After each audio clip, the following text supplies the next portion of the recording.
Хас банк нь бичил санхүүгийн салбарт Монголда төдийгүй олон улсын хэмжээнд хүлээн зөвшөөрөгдсөн нэр хүндтэй тэргүүлэгч банкуудын нэгэнд тооцогддог.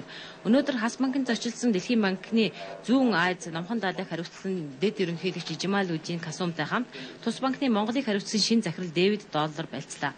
Хас банкны гүйцэтгэх захирал Зан хоёрыг ирсэн зочдод банкныхаа ерөнхий үйл ажиллагааг танилцуулж тэдний сонирхсан асуултанд хариулан нөхөрсөг дотн яриа өрнүүлсэн юм а. Ноён Касумын Хас банкны тооцооны 1-р төвтэй танилцсан тус банкны харилцагчдын төлөөлөлтөд уулзаж манай улсад хэрэгжиж буй эдийн засгийн тэр дундаа бичил санхүүгийн салбарыг хөгжүүлэхэд ядуурлалыг бууруулахад Хас банкны оруулж буй хувь нэмрийг өндрөөр үнэлээд банкны удирдлага болон нийт ажиллагчдад өндөр амжилт хүсэж Дэлхийн банкны нэр хүн та бүхний гарт байгаа шүү гэж хэлсэн юм. Ноён Касумын зүүн Аз номхон далайн бүсийг хариуцсан дэд ерөнхийлөгчөөр 2000 оноос ажиллаж байгаа бөгөөд жилдээ 2.5 тэрбум Америк долларын 31 зээлийн хөтөлбөр, ядуурлыг бууруулах зорилго бүхий 21 тэрбум Америк долларын хэдэн зуун төслийг хянаж байдаг юм байна.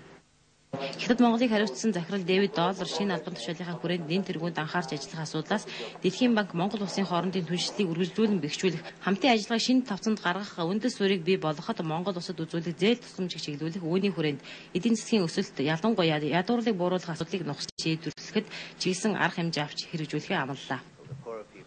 Тус банк бүр анхнаасаа л ядуу хүмүүс жижиг бизнес эрхлэгчдэд тусалж зээл олгож ирсэн. Тэд томоохон бизнес эрхлэгчдийн адил их хэмжээний зээл авах боломжгүй байдаг тул бичил зээл жижиг бизнес эрхлэгчдэд маш чухал байдаг. Энэ банкны зээлийн хэрэгэн төлөлтийн байдал 90% байгаа нь маш ихтэй хүмүүс зээл авдгийг харуулж байна.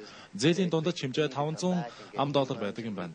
Зээлийн хүүгээ багасгаснаар эргэн төлөлт илүү сайжирч, зээлийн барьцаа хадгалалт илүү сайжирсан байна. Энэ бол хувийн секторын хувьд маш сайн үзүүлэлт юм.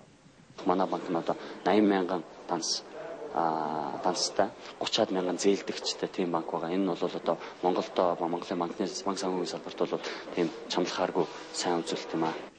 Дэлхийн банкны дэд ерөнхийлөгч Хас банкны ажилтай танилцсан тухай мэдээллийг отгон сүрэн хүргэлээ.